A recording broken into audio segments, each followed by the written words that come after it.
Meanwhile, hundreds of activists across the board plan to speak their minds about Senator Joe Manchin's hand in climate legislation, as well as trying to do something to stop it at this year's Congressional baseball game. NewsWatch reporter KATHERINE SKELDON has more on the story. Climate activists across the United States plan to make their way to Washington, D.C. Thursday to attend the annual Congressional baseball game.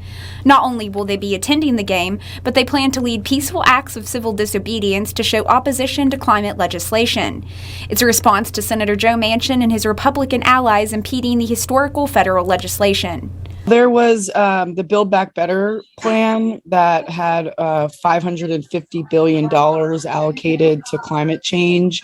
We think that this is a really critical time to not sit on the sidelines and watch while our planet continues to burn. The protesters' goal is to convince President Biden to step up to the plate before they see it as game over for the future.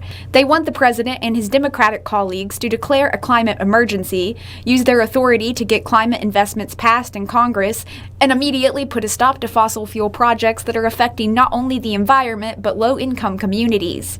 If they don't get heard at tomorrow's game, however, they plan for the fight to only continue. And we just hope that we can make a bold statement to our congressional delegation that this is important and that we're not going away until these bold investments are made. While most can agree that the U.S. needs to make a better effort toward renewable and more efficient energy production, here in the Mountain State, fossil fuels still reign supreme. According to the U.S. Energy Information Administration, West Virginia was the second largest coal producer in the country behind Wyoming, and the fifth in the nation in natural gas production.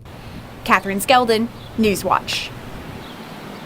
The climate activists plan to be at National Stadium in Washington, D.C. tomorrow at 6 p.m. to peacefully fight for bold investments in climate funding at a historic baseball game that's been taking place since 1909.